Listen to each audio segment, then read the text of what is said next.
welcome to my YouTube channel once again. To this series where we've been looking in-depthly at how to balance chemical equations. My name is David, and if you're here for the first time, what we do here is to take the mystery out of chemistry so you can make history. If that interests you, please do well to like, share, and subscribe to this YouTube channel. Trust me, you don't want to miss any banger we'll be dropping on this space. So today we're looking at the parts of a chemical equation. So without any further ado, let's get into what we have for today's lesson. So what are the parts of a chemical equation? First things first, before we even go into looking at the parts of a chemical equation, it is important to address the confusion of a majority of students. You see, many students find that a chemical equation looks like just a string of letters and numbers. For instance, when I write something like this, H2 plus O2 giving us H2O, to someone who is a layman in chemistry or someone who doesn't really understand the concepts of science, he might be looking and saying, why is there a letter over here? Why is there a small number over here? Why is there a plus sign? Why is there an arrow? What exactly is going on? Why? Because that person doesn't know what the parts of a chemical equation entails. So it is important to know what these parts are so that you can read chemistry like a pro.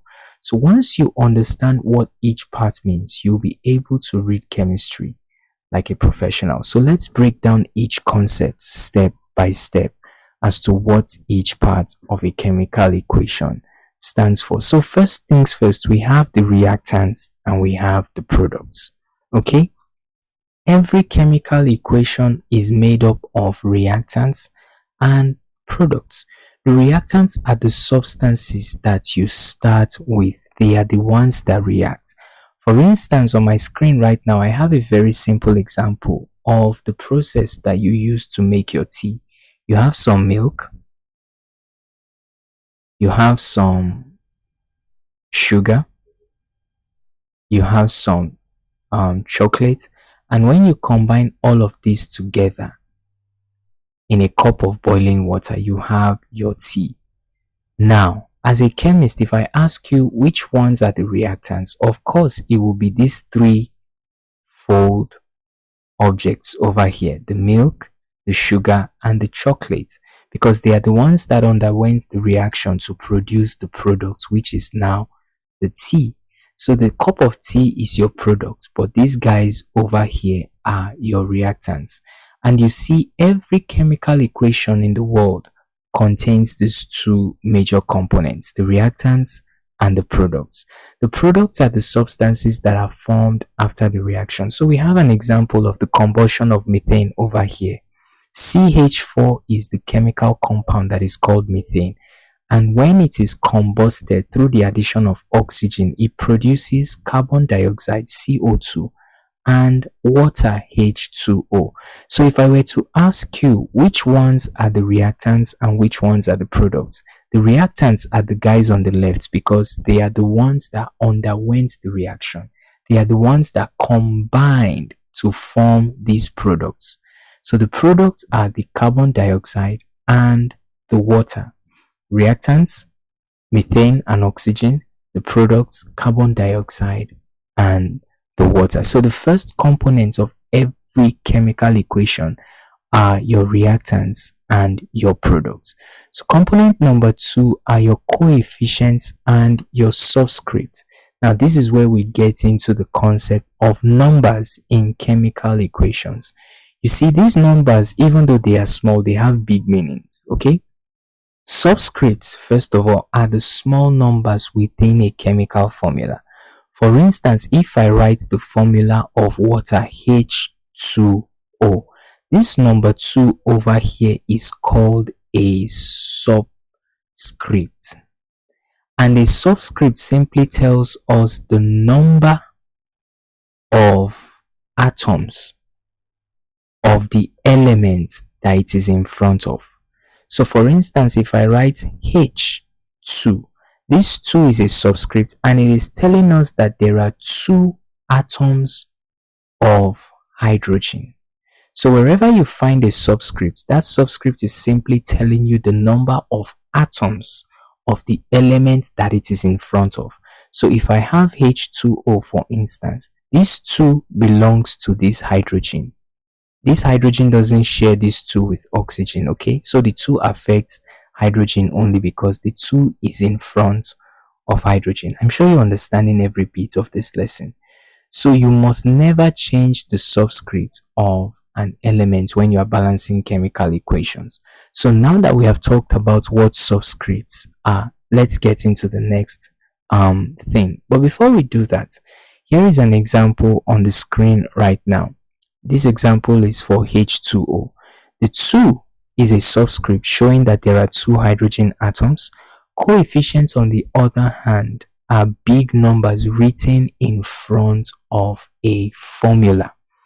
Subscripts are written in front of elements, but coefficients are written in front of formulas. Coefficient tells you how many molecules or moles of a substance are involved in the reaction. Now, coefficients are the ones that you change to balance a chemical equation.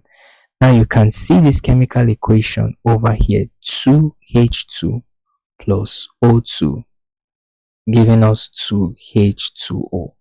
So the subscripts are this small number 2 over here, this one over here, and this one over here. The coefficients are the big number 2's that have been placed in front of hydrogen and in front of water, just as we said over here. The big number 2's in front of H2 and H2O are called coefficients. What are coefficients? They are the ones that tell us the number of molecules. So what do we mean? This 2 in front of H2 is simply telling us that there are 2 molecules in front, or 2 molecules of hydrogen present. And then this one is simply telling us that there are 2 molecules of water being produced. I'm sure you are enjoying every bit of this lesson. So coefficient tells us the number of molecules, while subscript tells us the number of atoms that are present in a molecule. Alright, so now that we have that out of the way, the next component or part of a chemical equation are the states of matter. Now, to begin with, in basic science, we were taught that matter has 3 basic states, okay? Matter can exist basically in 3 states. We have the solid, the liquid, and the gas. Now, in chemistry, those states of matter can be identified using their first letters. Solids, for example, start with the letter S, liquids start with the letter L, and gases start with the letter G.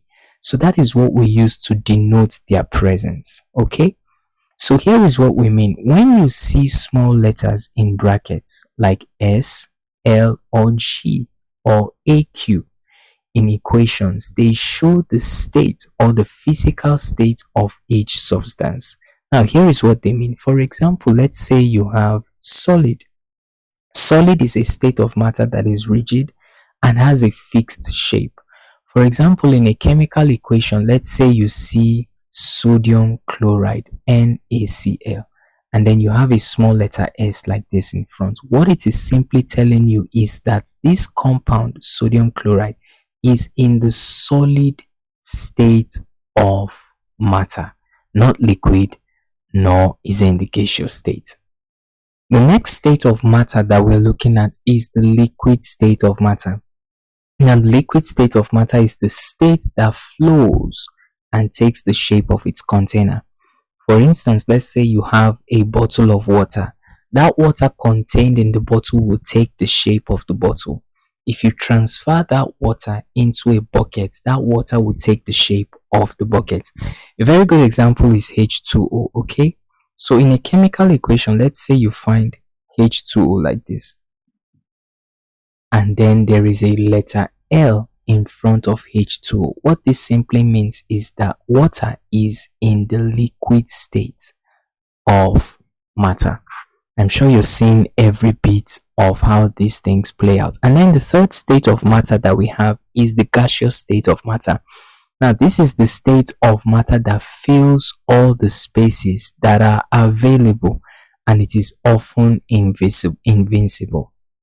Okay, so The example that we have is oxygen, O2, the gas that we breathe for living every day. So in a chemical equation, let's say you find this symbol for oxygen and then you find a denotation that shows the letter G in front of it like this. What it's simply telling you is that this is in the gaseous state of matter, oxygen gas. So now that we have looked at all three states of matter, let's find out the last one, which is the aqueous state of matter.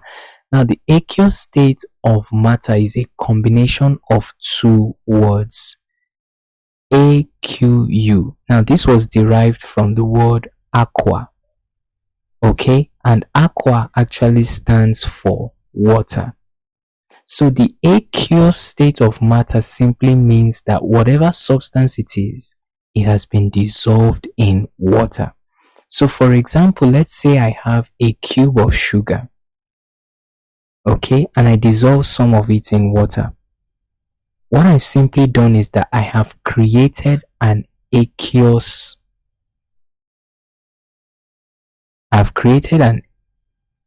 solution of sugar. So what that simply means is that I have dissolved this sugar inside water. I'm sure you understood what I just said. So a very good example is if you find hydrochloric acid, HCl, in a chemical equation and then you find a denotation like this, AQ, in front of it, what it is simply telling you is that it has been dissolved inside of water. It is an aqueous solution. So now that we have each and every one of that out of the way, here is a quick tip for you. Think of it like following a cooking recipe. When you are cooking, not all the ingredients are in the same state of matter. If for instance you're using dry pepper is in the solid state of matter, water is in the liquid state of matter, and when you are boiling stuff, some of the water evaporates as steam, which is in the gaseous state of matter, and then some of the stuff that you add into the pot of whatever it is you're cooking is mixed in water before you add them, so they are in an aqueous solution. So in this case now we have a chemical equation on the screen right now that says 2HCl plus 2Na produces 2NaCl plus H2. So now if I'm asking you to identify the state of matter of each and every component of this chemical reaction, you would simply have to look at the subscript and the letters that are there. So in this point we have AQ, which simply tells us that it is an aqueous solution. The second one is denoted by S, so this is in the solid state of matter. This one is also aqueous, and then the last one is in the gaseous state of matter. So that's what the state of matter actually denotes as far as a chemical equation is concerned. So here is a quick recap to everything we've been dealing with on this video since its commencement. First things first, reactants are what you start with, products are what you end with. Coefficients, on the other hand, show the number of molecules. Subscripts show atoms inside each molecule. And then the states of matter, S, L, G, and AQ, help us understand how substances behave in a chemical reaction. So up next, we're going to be looking at the main course in this entire series, the step-by-step process for balancing chemical equations. We had to have this build up until this point so that you would have a solid foundation to understand everything we're going to be talking about in the next episode. So at this point, I can confidently say you are fully prepped to go into the process of balancing and understanding chemical equations with this foundation that we have just laid down. So in the next video, we're going to be learning those step-by-step strategies. I'm looking forward to seeing you in that video. Up until then, my name is David, and all we do here is to take the mystery out of chemistry so you can make history. I will see you in the next video. Bye for now.